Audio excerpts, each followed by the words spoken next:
샬롬. 오늘 우리 함께 나눌 말씀은 사사기 4장 6절과 7절입니다. 드보라가 사람을 보내어 아비노함의 아들 바락을 납달리 게데스에서 불러다가 그에게 이르되 이스라엘의 하나님 여호와께서 이같이 명령하지 아니하셨느냐? 너는 납달리 자손과 스불론 자손 10,000명을 거느리고 다볼산으로 가라. 내가 야빈의 군대 장관 시스라와 그의 병거들과 그의 무리를 기손강으로 이끌어 내게 이르게 하고 그를 내 손에 넘겨주리라 하셨느니라. 아멘. 네, 자신들을 구원한 사사들이 죽고 나면 이스라엘 백성들은 또다시 여호와를 버리고 하나님께 악을 행하지요. 너무나 좀 죄인에게는 하나님을 떠나는 것이 자연스러워 보이기까지 합니다. 반대로 이스라엘을 향해서 신실하신 하나님은 이스라엘과 맺은 언약의 기초에서 그들이 여호와를 버릴 때, 언약을 깨뜨릴 때 하나님은 그들에게 고통을 주시지요. 언약을 깨뜨린 자에게 고통을 주시는 것이 언약에 충실하신 하나님의 모습이다 했습니다.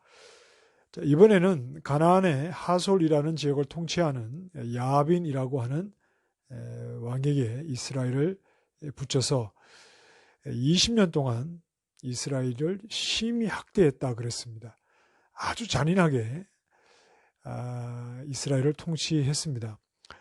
야빈은 당시 최첨단 무기라고 말할 수 있는 철병거 900대를 가지고 있는 굉장한 그 군사력을 가진 왕이었습니다. 20년 동안 통치를 했습니다. 잔인하게 통치를 했죠. 이스라엘이 가진 좋은 것은 아마 다 빼앗겼을 것이고 굉장히 힘들고 고통스러운 시간들을 이스라엘이 보내게 되었는데 과연 이 철병거 900대를 가진 야빈의 군대와 이스라엘이 싸움이 가능했을까요?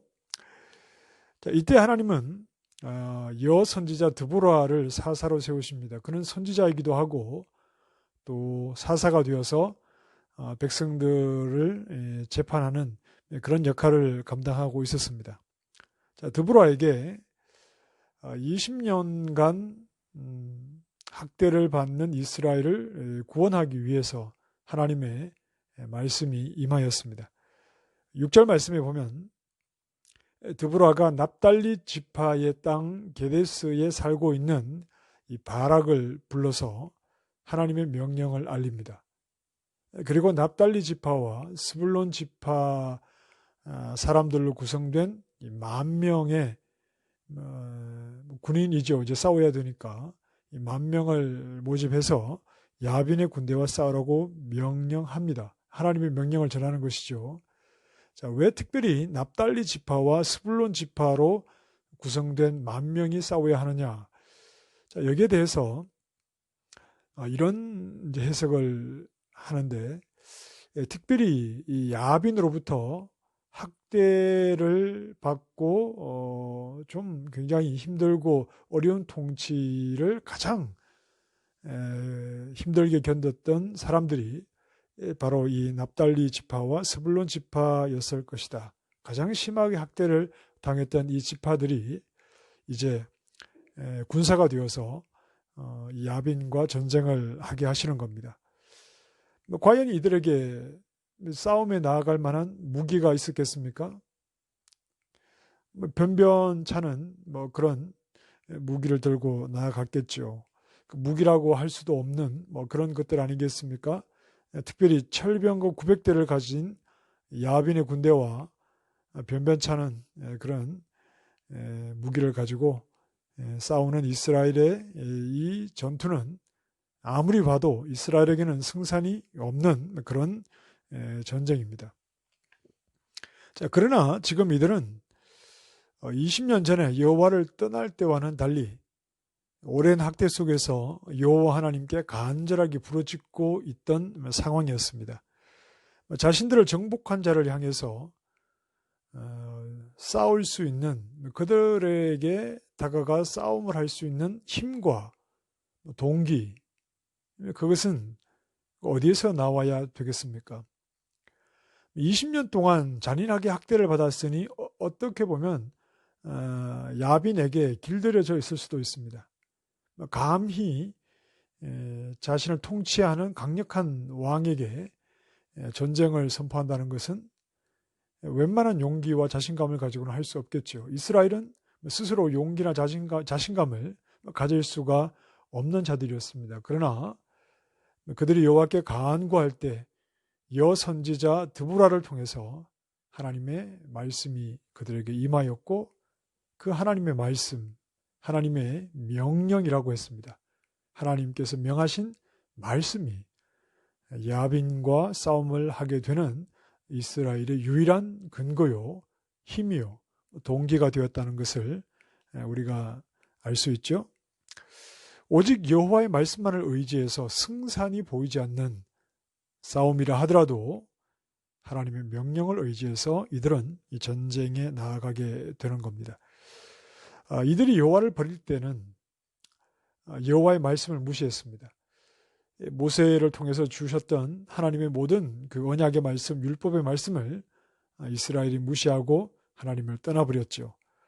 그러나 이제 오랜 학대를 통해서 이들이 여호와를 부르짖고 여호와께 다시 돌아오겠다는 것은 과거 여호와를 떠날 때와는 정반대로 여호와의 말씀만을 온전히 지키고 따르고자 하는 분명한 마음의 결단이 있고, 여호와의 말씀만을 따른다는 것은 오직 다른 우상들이 아니라 여호와 하나님만을 섬기고자 하는 분명한 마음의 중심이 있기 때문입니다. 자, 그 시작이 하나님께로 돌아오고자 하는, 하나님을 찾고 부르짖는 그 처음부터가 바로 하나님의 말씀만을 전적으로 의지하는 자리로 나아가게 되는 거죠. 승산이 없어 보이는 전쟁이라 하더라도 그들을 이스라엘의 손에 붙이겠다고 하신 하나님의 말씀이 그들에게 주어졌다면, 이제 하나님의 말씀만을 따라 살고자 다짐하고 있는 그들에게 그 말씀을 의지해서 전쟁에 나아가야 하는 겁니다.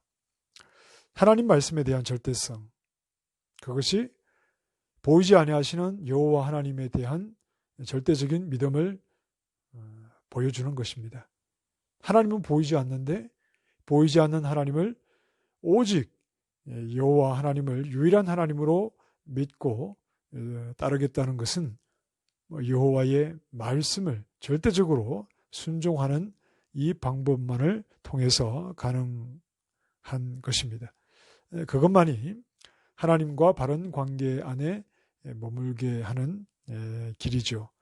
자, 오늘 우리를 오직 하나님의 말씀, 그 말씀의 절대성을 고백하고 하나님 말씀만을 믿고 따르는 믿음의 사람들 되게 해주시기를 원합니다. 우리는 여호와 하나님을 유일한 하나님으로 믿고 고백하는 진정한 믿음의 사람들입니다.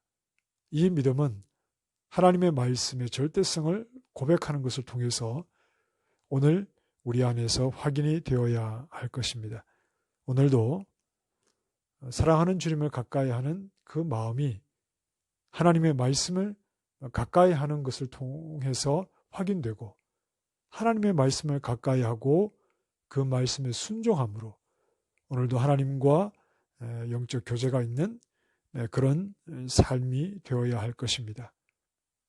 하나님의 말씀을 가까이 함으로 하나님을 향한 우리의 신앙이 더 순결해지고 더 분명해지는 모습으로 오늘도 그렇게 하나님 앞에서 살아가게 하시기를 원합니다.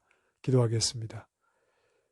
보이지 않는 하나님을 향한 믿음의 절대성은 하나님 말씀을 절대적으로 의지하고 또 가까이 하며 그 말씀에 순종하는 모습으로 나타납니다.